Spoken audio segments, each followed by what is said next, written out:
85%가 안중근 의사가 누구인지 모른다는 그런 조사가 나올 정도입니다. 지금 국가 간이 다 무너져 가고 있습니다. 물론 글로벌 시대 세계화되어지지만 이 민족 간, 국가 간은 결코 잊어서는 안 되는 그런 상황이지요. 그래서 그 영상을 통해서 세 사람의 인물, 안중근, 윤봉길, 이봉창, 우리에게 있어서는 잊혀지지 말아야 할 사람인데 광복절이 무슨 날이냐라고 하면 아이들에게 물어봤더니 노는 날이다. 이렇게 답을 나올 정도로 우리의 역사관이나 국사가 다 무너져가고 있다는 사실. 그래서 오늘 일부 예배 때도 학생들한테 작년에도 광복절날 우리가 광복절 노래를 부르면서 아이들하고 같이 노래를 부르니까 아이들은 입을 다물어요. 그래서 여러 가지 그 상황을 보면서 다음 주에 숙제를 내줬어요. 일부 예배 때 광복절 노래 1절을 같이 부르면 햄버거 하나씩 사주겠다. 아주 먹는 것에 얘들은 아주 숙달이 돼가지고 조건을 걸었어요. 좋아라 하고, 그래서 다음 주에 햄버거가 지금 걸려있어요. 광복절 노래. 우리 한번 부르는 게 좋겠죠? 네, 한번 1절만. 어른들은 다 하면 이게 우리의 기억에 아주 젖어 있어요. 근데 아이들은 다가와 있지 않다는 거에서 한번 함께 흙다시 만져보자 바닷물도 춤을 춘다 기어이 보시려면 어른님 번님 어찌하리 하는 내용이에요. 자, 아니요, 반주할 거예요. 반주.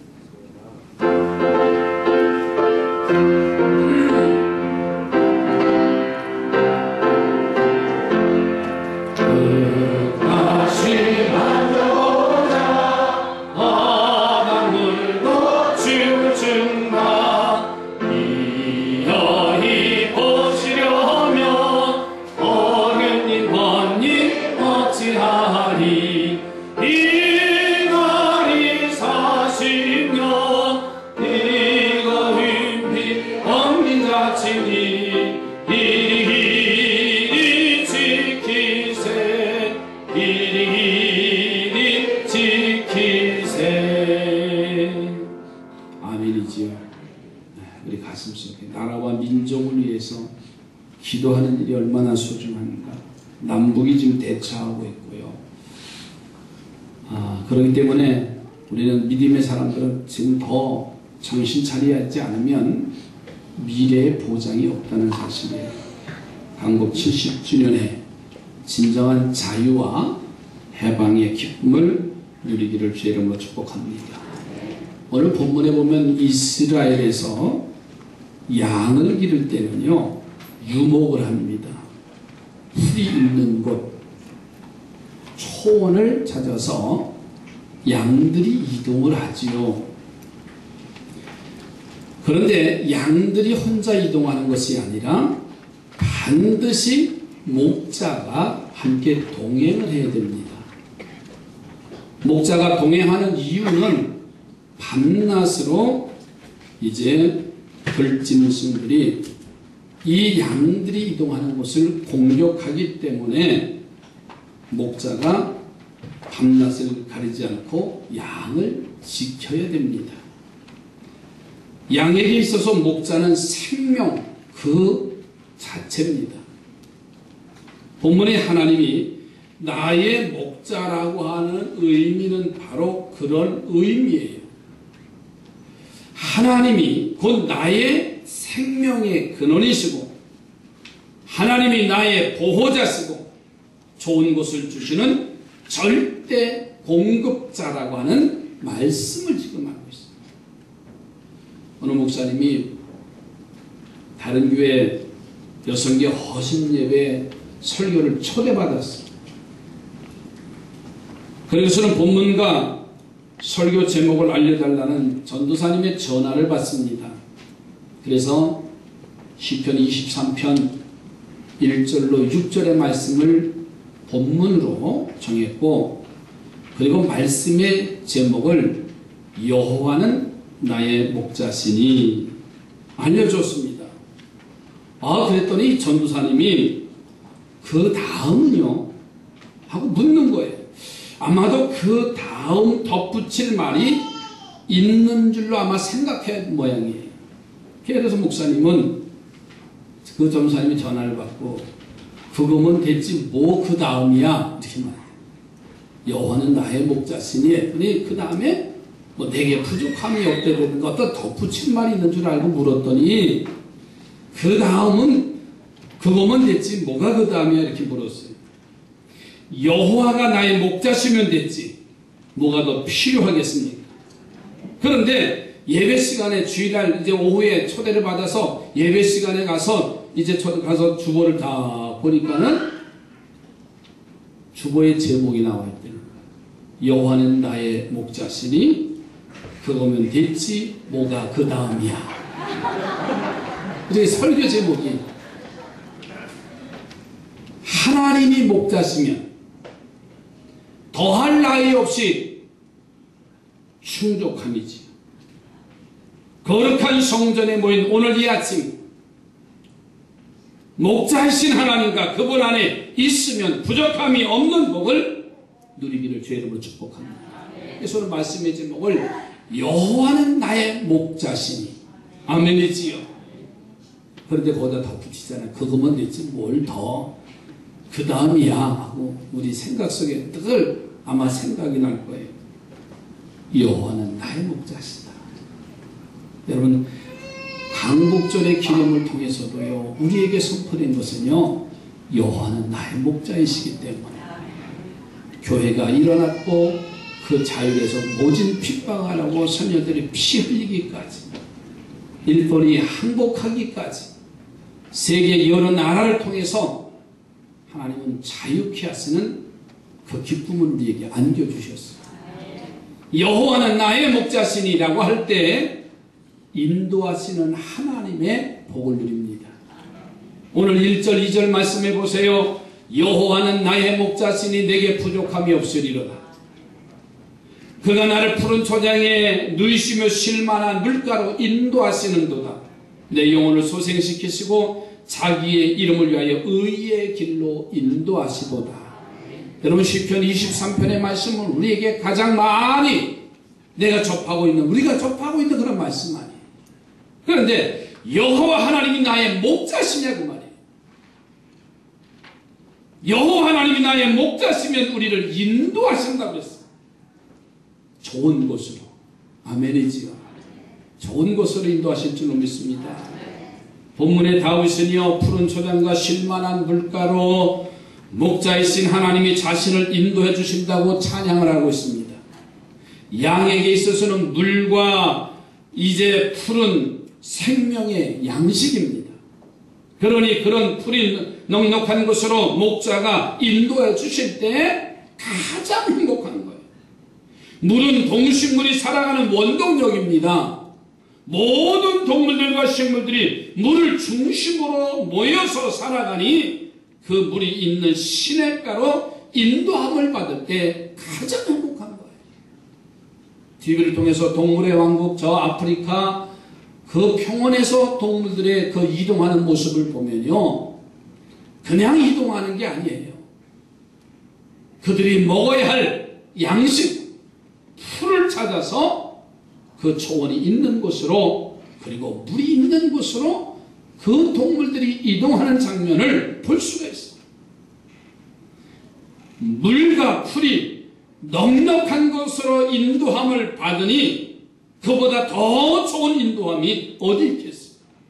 양에게 있어서 이런 목자의 품에 있으면 정말 부족함이 없는 삶을 살게 되지요. 자, 그런데 우리 하나님께서 우리들에게도 놀라운 은혜로 인도하신다는 사실을 기억하시기 바랍니다. 하나님은 좋은 곳으로 인도하십니다.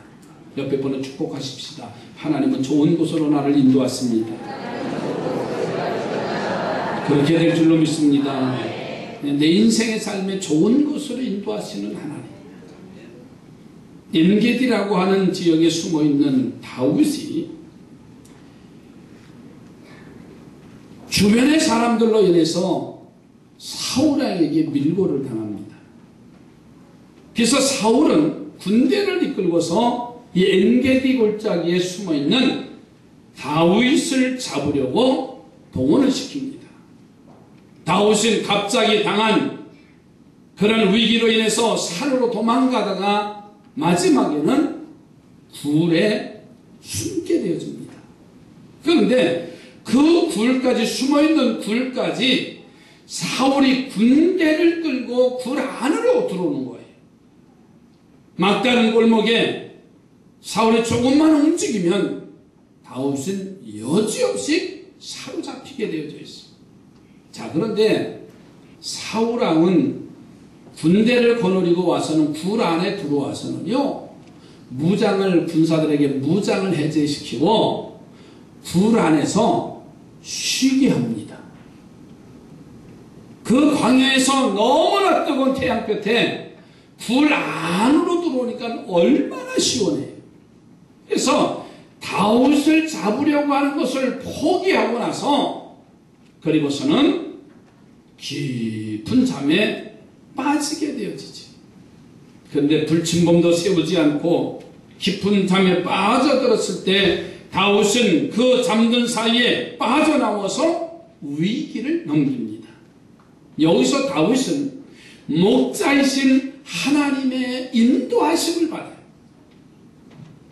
자신을 잡으러 온 사울이 그 목적을 잃어버리고 잠을 자고 있으니 군대는 어디를 가든지 자지 않고 지키는 불침범이 당연히 있기 마련인데 그 불침범조차도 세우지 않는 것은 하나님이 자신을 보호하시려고 사울과 군대를 혼동시키는 이러한 손길들이었음을 다윗이 깨달았어요. 그래서 다윗은 하나님이 나의 목자가 되시니 내게 부족함이 없으리라다. 이 고백. 다윗의 하나님은 나의 하나님입니다. 다윗의 목자이신 하나님이 나의 목자이심을 믿기를 바랍니다. 그리고 좋은 것으로 채워주시는 하나님의 손길을 느끼시고 뜨겁게 감사하며 찬양하며 사는 우리 삼산의 성도들이 되어주시기 바랍니다. 나의 목자이시기에 나의 인생, 나의 삶을 좋은 것으로 인도해 주시는 하나님. 두 번째로는 영혼을 소생시키시는 하나님이 있습니다. 소생이라는 말은 되살아난다는 뜻입니다. 시크라멘이라는 화초가 있습니다. 오랜 동안 꽃을 피워서 사람들에게 조화, 아름다움을 주는 화초인데 이 화초는 줄기와 꽃이 아주 연해서 제때 물을 주지 않으면 이 줄기와 꽃대가 그냥 쭉 화분에서 처지는 거예요. 그때 물을 주면 반나절이 지나면 언제 그랬느냐 다시 꼿꼿이 서서 싱싱하게 자라요. 옥상에 고추 몇 포기가 심겨져 있습니다. 하루만 걸러서 요즘 물을 주지 않으면 그 이파리들이 다 축 늘어져서 말라버려요. 근데 그것을 알고서는 물을 주고 나면은요, 오후에 가서 보면 다시 살아나 있어요. 근데 그것을 알고도 물을 주지 않으면 그 다음에 영원히 가셨어요. 소생이라는 말은 되살아난다는 거예요. 소생이라는 말은 포기했던 것이 다시 일어난다는 거예요. 우리가 하나님을 나의 목자로 모시고 살면 바로 이런 은혜를 주신다는 거예요. 하나님을 목자로 모시고 살아서 여러분도 영혼과 육신이 소생하는 복을 누리기를 주님의 이름으로 축원합니다. 그래서 하나님이 주시는 힘을 가지고 하나님이 주시는 은혜를 가지고 어려운 여건에서도요 힘차게 승리하는 성도들이 되어져 가시기 바랍니다. 두 번째로는 아니하시는 하나님. 아니한다라는 말은요 평안함을 주고 힘들고 슬플 때 위로해 준다는 뜻이에요. 우리가 하나님을 목자로 모시고 살면 바로 우리를 안위해 주시는 은혜가 있습니다. 그래서 오늘 4절 말씀해 보세요. 내가 사망의 음침한 골짜기로 다닐지라도 해를 두려워하지 않을 것은 주께서 나와 함께 하심이라. 주의 지팡이와 막대기가 나를 안위하시나이다. 다윗은 사울에게 오랫동안 쫓겨다니는 신세였습니다. 백성들이 다윗을 좋아해서 존경하기 때문에 사울이 시기하고 자신의 왕의 자리가 걱정돼서 다윗을 제거하려고 하기 때문에 그랬어요. 앞에서 말씀드린 엔게디에서 구사일생으로 살아나기 전에도 그와 비슷한 사건이 하나 있어요. 하길라라는 곳에서 수풀에서 다윗이 피신해 살았어요. 그런데 그 동네 집사람들이 사울에게 다윗이 숨어 있는 곳을 가서 밀고를 합니다. 사울은 군대를 이끌고서 산 전체를 포위하고 이 산속 요새로 접근해 오고 있는 거예요. 마치 도간에 든 쥐와 같습니다. 당연히 사울의 군대가 많으니까는 다윗은 체포할 수밖에 없는, 체포당할 수밖에 없는 그런 처지인데 정말 사망의 음침한 골짜기와 같은 것이 다윗의 모습이에요. 자, 그런데 놀라운 일이 일어나지요. 때마침 블레셋이 이스라엘을 침공해 온다고 하는, 침공해 왔다는 소식을 사울왕이 그 소식을 듣습니다. 다윗을 잡는 것도 중요하지만 이웃나라 블레셋이 이스라엘을 침공해 온다는 그 소식을 듣고 어쩔 수 없이 다윗은 군대를 철수해서 그 전방에 나가 블레셋과 그 싸움에 막으려고 군사를 동원합니다. 그래서 다윗은 구사일생으로 살아나게 되죠. 그때 사울이 보고를 받고 발길을 돌린 바위를 다윗이 뭐라고 했습니까? 셀라 하만의 곳이다, 이렇게 표현했습니다. 사무엘상 23장 26절로 28절의 말씀이에요. 여기서 우리는 다윗의 아주 특별한 생각을 발견할 수가 있어요. 거의 잡힐 뻔할 때에 마침 블레셋이 쳐들어와서 사울은 다윗을 잡는 것을 포기하고 되돌아갔습니다. 대부분의 사람들은 야, 운이 좋다, 때가 좋다라고 칭찬했을 겁니다. 그러나 다윗은 이렇게 고백했지요. 하나님이 나를 도와주셔서 사울의 손에서 분리해 주셨다. 그리고 감사했어. 그래서 그것을 셀라 하마느 곳이라고 명명을 했어. 셀라 하마느 곳이라는 말은요, 분리의 바위라는 뜻이에요. 사울이 거의 다윗에게 근접했는데 하나님이 그것을 분리시켜서 떨어지게 하심으로 다윗을 도와주었다는 말입니다. 주의 지팡이와 막대기가 나를 사망의 자리에서 구했다는 고백이 바로 셀라 하마느 곳이라는 고백을 만들어낸 줄로 믿습니다. 하나님을 나의 목자로 삼으시기를 바랍니다. 그러면 주의 지팡이와 주의 막대기가 나를 안위해 주시는 놀라운 복을 누리게 될 거예요. 어제 강복절 특사로 재계 3위 최태원 회장이 석방이 됐어요. 근데 세간의 주목이 뭔지?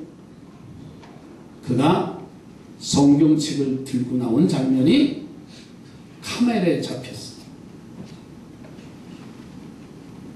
인터넷 기사를 보니까는요, 기독교 인터넷 기사를 보니까 이분이 재계를 운영할 때 그 고문으로 김아무개 씨를 세워서 그분의 말을 들었다는데 그분이 누구냐면 무당이랍니다. 재계 3위의 대재벌이 무속인의 말을 듣고 회사를 경영하는 거예요. 그런데 그분의 말을 듣고 하다 보니까는 결국은 배신을 당했고 구속을 당하고 2년 7개월인가요? 살다가 옥고를 치르다가 의정부 교도소에서 어제 자유의 몸이 됐다. 그런데 그는 다른 것 들고 나오지 아니하고 성경책 한 권을 들고 나왔다. 이미 2년 7년 동안 7개월 동안 그는 교도소에서 예수 그리스도를 영접했어. 그 기사의 전말에 극동방송 김장한 목사님이 가셔서 늘 말씀을 증거했다. 그 기사까지 찾아볼 수가 있었어요. 저는 그냥 들고 나왔는 줄 알고 보았더니 이미 그에게는 예수 그리스도의 영으로 채워졌고 기도할 수밖에 없어요. 그의 만난 예수를 통해서 정말 하나님의 위대하게 쓰임받는 그러한 하나님의 사람으로 세워졌으면 좋겠다. 그는 배신감을 느꼈다고 했습니다. 오직 말씀 안에 세워지는 것밖에 자신의 존재 가치를 알았기에 성경책을 들고 나올 수밖에 없는 그런 너무나 아름다운 모습이 아닌가. 하나님의 안위하심. 어느 목사님이 교회 휴가를 받아서 40일 동안 배낭여행을 했습니다. 초치한 몰골로 무주에 도착을 했어요. 근데 배가 고파서 구수한 찐빵 냄새가 나니까 주변을 살펴보니까 찐빵 가게가 있더래요. 옛날 학생 시절에 너무나 좋아했던 기억이 나서 들어가서 찐빵을 1,000원어치 시켰더니 그때 당시 찐빵이 3개가 나오더래요. 그런데 가게 안에 들어가 보니 청소년들이 가득 찼는데 그 아이들에게는 1,000원에 4개씩 주더래요. 자기에게는 1,000원에 몇 개? 3개. 근데 그 청소년들한테는 1,000원에 4개씩을 주더래. 배가 고픈 차에 화가 날까요, 안 날까요? 그렇게 안 나세요? 나 같으면 아마 못 견뎌요. 사람은요, 배가 불러서 넉넉하면요, 사람이 마음이 넓어요. 근데 배고프고 나면은 짜증을 잘 내요. 그래서 회의를 할 때도 밥을 먹고 하면 회의가 빨리 진행되고 배고파서 회의를 하면은 다 신경질적이랍니다. 그러니까 목사님이 이게 화가 막 치밀어 오르는데 하나님이 이런 생각을 주시더래요. 박 목사야, 나는 너를 위해서 목숨까지 주었는데 그 빵 1개 가지고 화내려고 하느냐, 그런 음성이 들리더래요. 참 우리도 사소한 것 가지고 이게 화가 치밀어 오를 때가 참 많아요. 그래서 꼭 참고 빵을 먹고 나와서 친구 소개로다가 교회를 찾아갔는데 작은 교회인데 목사님이 반갑게 맞이하면서 그날 밤 잠자리를 제공해 주시더래요. 그리고 그 다음날 주일이어서 목사님이 설교를 부탁하더래요.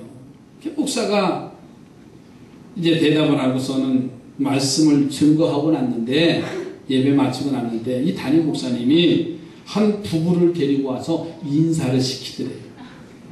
목사님, 우리 교회 재정 담당하는 부부 집사입니다.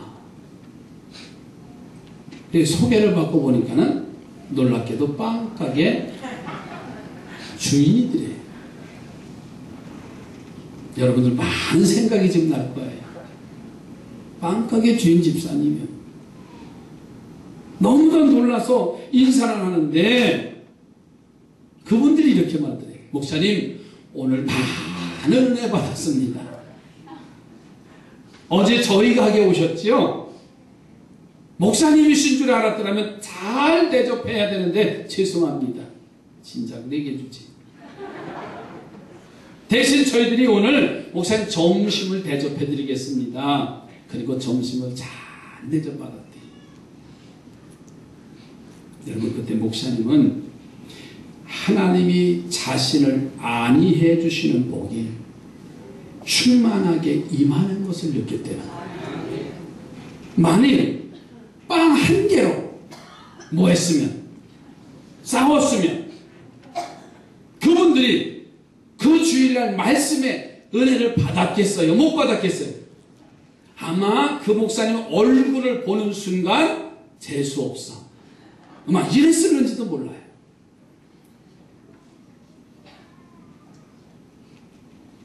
그런데 그 부부 집사가 말씀의 은혜를 받았다고 하는 것. 이렇게 하나님은 우리를 어떠한 자리에서도요, 지팡이와 막대기로 보호해 주시고 안위해 주시는 하나님. 사랑하는 성도들이요, 하나님을 여러분의 목자로 모시고 순종하는 양으로 살아가기를 주님의 이름으로 축복합니다. 그러면 하나님이 나의 목자가 되셔서 밤이나 낮이나 보호해 주시고 지팡이와 막대기로 나를 사망의 음침한 골짜기에서도 인도해 주실 줄로 믿습니다. 목자이신 하나님의 안위하심의 복이 성도 여러분의 삶 속에 충만하기를 주님의 이름으로 축복합니다. 세 번째로는 축복해 주시는 하나님. 오늘 5절 6절 또 보세요. 주께서 내 원수의 목전에서 내게 상을 차려주시고 기름을 내 머리에 부으셨으니 내 잔이 넘치나이다. 내 평생의 선하심과 인자하심이 반드시 옛성경의 정령 나를 따르니 내가 여호와의 집에 영원히 거하리로다. 하나님을 목자로 모시고 살아가는 성도들에게는 하나님이 축복을 해주시는데 아주 놀라운 축복으로 충만하게 넘치게 복을 주신다는 거예요. 그 복이 뭐냐? 원수의 목전에서 상을 베풀어 차려주신대요. 그냥 상이라는 말이 1등, 2등에서 주는 그 상이 아니라 우리가 음식을 먹는 밥상입니다. 그러니 원수 앞에서 당당하게 밥을 먹을 수 있는 평안함의 복을 주신다. 여러분, 부담스러운 사람 보고 밥을 먹으면 소화가 잘 되나요? 참 안 돼요. 집에 가서 라면 끓여 먹는 게 더 나아요. 음식을 나눠도요, 참 함께 즐겁고 부담스럽지 않고 함께 사랑스러운 사람하고요, 음식을 나누면 그렇게 행복해. 자기 하나 더 먹어. 그러면서 막 하잖아요. 그런데 왼수가, 원수도 아니고 왼수예요. 아주 보기만 해도 그냥 소름 끼치는데 같은 테이블에 앉았어. 먹으면 설사해요. 참 이상하지. 그런데 여호와가 나의 목자로 살면 원수의 목전에서 상을 베풀어 주신다. 상을 차려주신다 그랬어요. 이렇게 축복해 주신다는 거예요. 기름으로 머리에 바르시는 복을 주신다고 그랬습니다. 구약의 시대에 하나님의 민족의 왕으로 세우든가 선지자로 세우든가 제사장으로 세울 때는요, 양의 뿔에 기름을 채워서 그 머리에 부어주는 형식이 있어요. 그래서 기름 부음을 받았다는 의미는요, 하나님의 종이나 일꾼으로 세우신다는 표시입니다. 그러니까 목자이신 하나님께 순종하고 따라가는 양이 되면 목자이신 하나님이 우리를 기름 부어 당신의 종으로 삼으시고 축복하시는 은혜에 거하게 된다는 사실입니다. 그래서 내 잔이 넘치나이다. 이 시인은 찬양을 하고 있습니다. 저는 성도들이요, 하나님을 목자로 모시고 삽시다. 그러면 기름 오른 머리에 부어주시는 복을 우리가 누리게 되어 있습니다. 이제 말씀을 마칩니다. 정말 여호와는 나의 목자로 모시고 사는지, 나는 그의 자녀인가? 나는 진짜 하나님의 자녀인가? 내 삶 속에서 필요할 때만 하나님의 자녀가 아니라 그 하나님이 나의 하나님임을 매일매일 나의 사업의 현장에서, 나의 삶의 현장에서, 나의 삶 전부에서 하나님은 나의 목자시라 고백할 수 있는 우리의 삶이 되기를 주의 이름으로 축복합니다. 기도합니다. 하나님, 이제